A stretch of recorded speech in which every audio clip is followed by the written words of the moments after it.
दोस्तों, ईरान में इस वक्त जिस तरह के हालात बने हुए हैं, मिडिल ईस्ट का कोई भी देश होता ईरान की जगह तो उस देश ने अब तक घुटने टेक दिए होते। सत्ता परिवर्तन हो चुका होता और नेता देश छोड़कर भाग गए होते।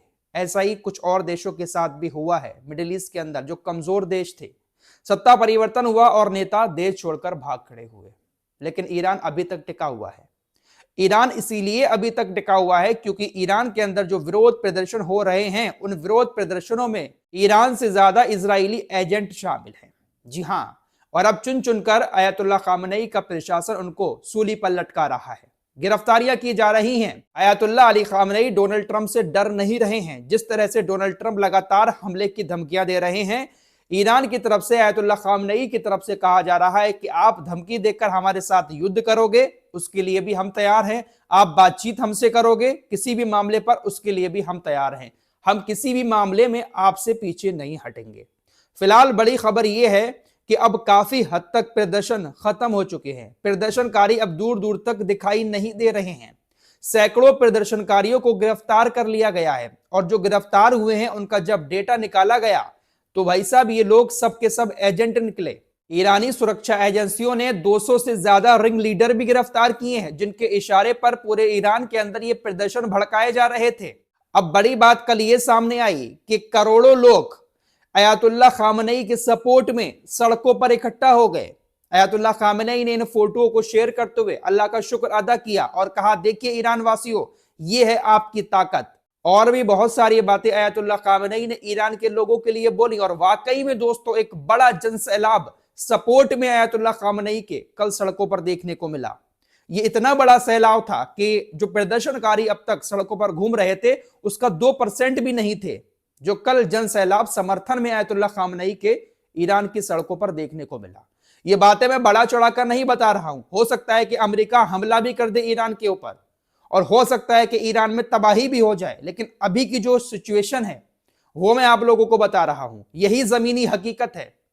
जिस तरीके से इजराइल और ईरान की जंग हुई थी, उस जंग के दौरान भी शुरुआत में ईरान के ऊपर जब हमले हुए थे तो दुनिया भर की मीडिया ने कैसा बड़ा चढ़ाकर दिखाया था कि ईरान तबाह हो गया, ईरान खत्म हो गया। लेकिन जब ईरान ने पलटवार किया था तो इजराइल के अंदर किस तरह की तबाही हुई थी और आज ईरान सही सलामत खड़ा हुआ है इतनी तबाही के बावजूद भी। तो इसी तरह का ये विरोध प्रदर्शन था अयतुल्ला खामनेई की सरकार को हटाने के लिए। लेकिन खामनेई भी जो है वो अभी टिके हुए हैं। फिलहाल ईरान को एक बड़ी कामयाबी ये भी मिली कि स्टारलिंक का जो इंटरनेट है उसको पूरी तरह से ईरान ने जाम कर दिया।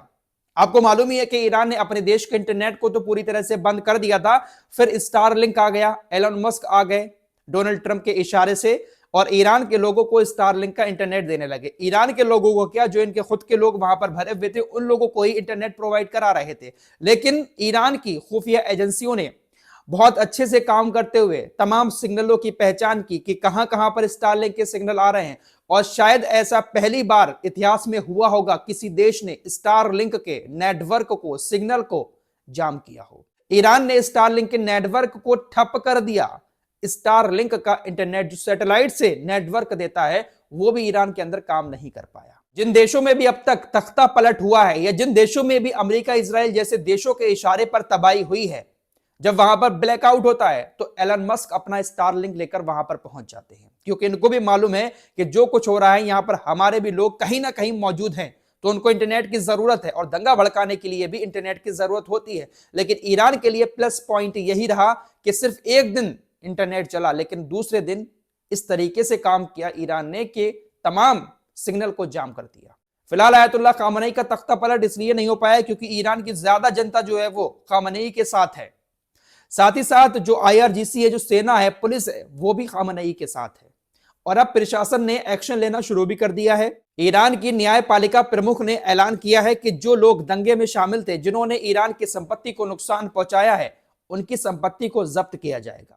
पब्लिक प्रॉपर्टी को जो भी नुकसान पहुंचा है ईरान के अंदर, उसकी भरपाई इन दंगाइयों से की जाएगी। सबकी पहचान कर ली गई है और पकड़ दकड़ जारी है। दोस्तों, जाहिर सी बात है, जब इस तरह के दंगे हुए थे, गोलीबारी भी काफी हुई थी। ईरानी मीडिया ने बताया है कि इन दंगों में तकरीबन 109 सुरक्षा कर्मी भी ईरान के मारे गए हैं। तो जब 109 सुरक्षा कर्मी मारे गए हैं तो जाहिर सी बात है कि जो प्रदर्शनकारी थे उनकी भी मौतें हुई होंगी।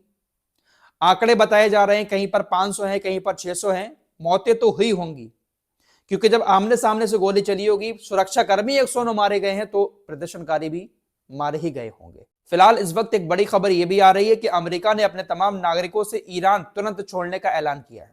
आप तो जानते ही हैं कि इससे पहले भी अमेरिका मिडिल ईस्ट में जिन जगहों पर हमले कर चुका है या इजराइल कर चुका है, अमेरिका पहले ही एडवाइजरी जारी कर देता है अपने देश के लोगों के लिए कि वहां से निकल जाएं। तो हो सकता है कि ईरान के ऊपर भी कोई ना कोई एक्शन इजराइल या अमेरिका की तरफ से लिया जाए, हो सकता है ऐसा। फिलहाल बातचीत का दौर भी जारी है, बातचीत के लिए भी प्रपोजल भेजे जा रहे हैं। ईरान कह रहा है हम बातचीत के लिए भी तैयार हैं, और साथ ही साथ युद्ध करेगा अमेरिका तो हम सैन्य कार्रवाई के लिए भी तैयार हैं। दोस्तों, ईरान वैसे अंदर से सैन्य ताकत में तो मजबूत है, अपनी सैन्य ताकत को तो बढ़ा रहा है, लेकिन जो ईरान का पैसा है, जो रियाल है, वो बहुत ज्यादा कमजोर हो चुका है, जिसकी वजह से ईरान टूट रहा है। ईरान के रियाल की कीमत अब यूरो में शून्य हो चुकी है। यूरोप के देशों में जहां पर यूरो चलता है, वहां पर एक ईरानी रियाल की कीमत अब 0 है। आसान भाषा में कहूं तो हमारे यहां पर जैसे 5 पैसे 10 पैसे, तो इस तरीके से अगर एक रियाल लेकर आप यूरोप में जाते हैं तो वहां पर एक रियाल की कीमत 5 पैसे 10 पैसे क्या 1 पैसा भी नहीं है, 0 पैसे हो चुकी है ईरानी रियाल की कीमत।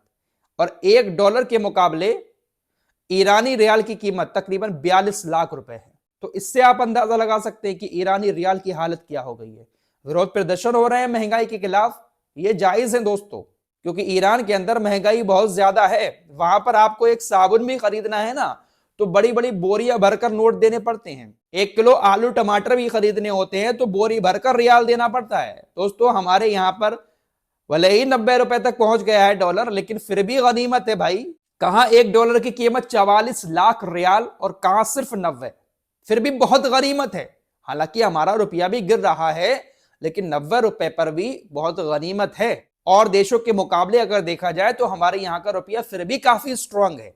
हालांकि और सरकारें जो पहले रही हैं, आज से 5-7 साल पहले रुपया काफी मजबूत हुआ करता था, 50, 60, 55 रुपए तक था, लेकिन अब तकरीबन 90 रुपए तक पहुंचा। अगर कहीं ऐसे हालात बन जाए कि 1000, 10,000 तक पहुंच जाए तो सोचिएगा हालत क्या होगी। कहां 44 लाख, दोस्तों सोचिएगा कितना बड़ा अमाउंट होता है यार।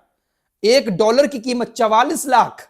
अगर हम डॉलर लेकर ईरान घूमने जाते हैं और वहां पर जाकर ईरानी करेंसी में डॉलर को एक्सचेंज कराएं, तो भाई उसको रखने की भी जगह हमारे पास नहीं होगी। इसीलिए ये विरोध प्रदर्शन हो रहे हैं। अब ईरान की करेंसी इतनी डाउन कैसे हुई? दरअसल इसके पीछे सबसे बड़ी वजह अमेरिकी प्रतिबंध है। हम लगातार आपको मिडिल ईस्ट की खबरों के दौरान ये बताते रहते हैं कि आज अमेरिका ने ये प्रतिबंध लगा दिया, आज ये लगा दिया, आज यूरोप के देशों ने ईरान पर यह प्रतिबंध लगा दिया। कुछ लोगों को लगता होगा कि प्रतिबंधों से कुछ नहीं होता है, ईरान तो अपनी ताकत दिखा ही रहा है। दरअसल प्रतिबंधों से बहुत बड़ा असर पड़ता है। हम जो कारोबार करते हैं उस पर भी बहुत बड़ा असर पड़ता है। बहुत सारी चीजें ऐसी होती हैं जो प्रतिबंधों की वजह से बंद हो जाती हैं, और उसी का असर जो है वो देश की जीडीपी पर पड़ता है, देश की मुद्रा पर पड़ता है। तो अमेरिकी प्रतिबंधों की वजह से अमेरिका के साथ रिश्ते खराब हैं ईरान की, इसकी वजह से ईरान की करेंसी इतनी गिरती जा रही है। साथ ही साथ ईरान के अंदर जो तेल वगैरह है उसकी खपत भी लोग बहुत ज्यादा करते हैं। ईरान के अंदर हर घर में जो गैस आती है, ईरान में ठंड पड़ती है तो हीटर जो है वो फ्री गैस से जलते हैं।